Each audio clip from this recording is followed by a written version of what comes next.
So yeah, I was wrong. Originally, I didn't intend to make this channel about reviewing games.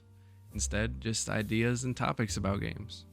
So after last video, I thought of making a video on why big AAA superhero games don't do very well. So I got the Spider-Man Remastered game on Steam to get some background gameplay. And instead, I found out I really like this game. So here's a video on why this game is awesome. There's gonna be some spoilers, so if you're not into those, I'm sorry, but this game is like 5 years old, so it's okay. I won't go into depth into what the story is about, but I will say that it's pretty straightforward, with no real twists. It makes it pretty obvious what's going to happen, and that's okay. This is Spider-Man, not Stranger Things. The combat in this game is really smooth. It does a great job of keeping the fast pace, but still requires you to dodge, so you need to really pay attention, unlike some other fighting games I've played where you can just spam your way to victory. I played the game on normal difficulty and I still died a few times, so it's definitely no pushover, which is nice. And as you play the game, you unlock more and more moves, which keeps it refreshing, as well as it never really got repetitive for me. I think my favorite aspect of the game was trying to unlock all the different suits, and the game does a good job of making it just difficult enough to get the new suits that it's rewarding, but not too hard, so I still wanted to do it. For example, one of the suits you have to unlock is by finding like 50 different backpacks around the city, which can take some time. But since swinging around the city is one of the best parts of the game, it didn't feel like a grind at all. Since Spider-Man is somewhat of a scientist, the game has you do a lot of puzzles throughout the story.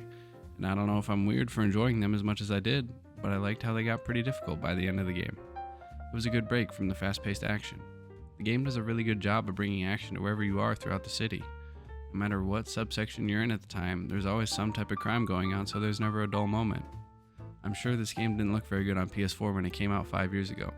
But playing the remaster on PC, I will say I was pretty impressed. It looks like a game that would come out this year. Overall, the game does a lot of things really well, but there was a few things I wasn't a big fan of. The game packs in a lot of stealth missions throughout the story where you're not playing as Spider-Man, but instead MJ, or Miles Morales before he's Spider-Man. So you don't get to do any fun stealth takedowns or anything like that, but instead you're just walking around, trying not to get caught by guards while you steal some piece of information from them. Which would be okay if it was like once or twice throughout the game, but for every fun, exciting Spider-Man mission, there's one of those following it. It kind of feels like they just didn't have the time to design more missions for Spider-Man, so they made those to keep the runtime of the story long enough. The only other issue I found with the game is that it had so much potential with it being in the Spider-Man universe that has so many interesting supervillains, to where the boss fights could have had so many cool mechanics.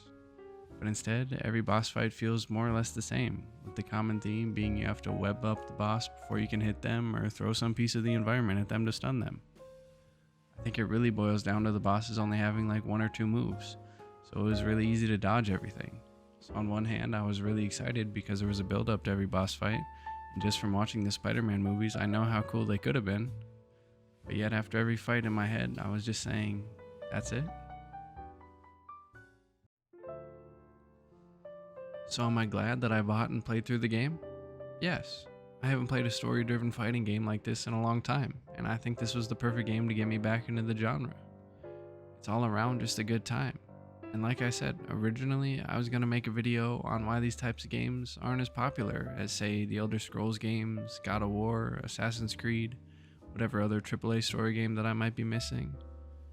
Because originally, I thought superhero games weren't as popular because you're playing through a story that you've already seen before if you've seen the movies, so it takes away the surprise factor of a game like God of War, for example. And I still think that might be partially true, but that shouldn't take away from how fun this game actually was.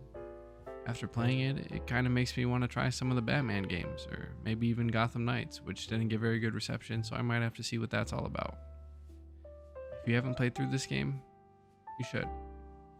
And as always, have a good one.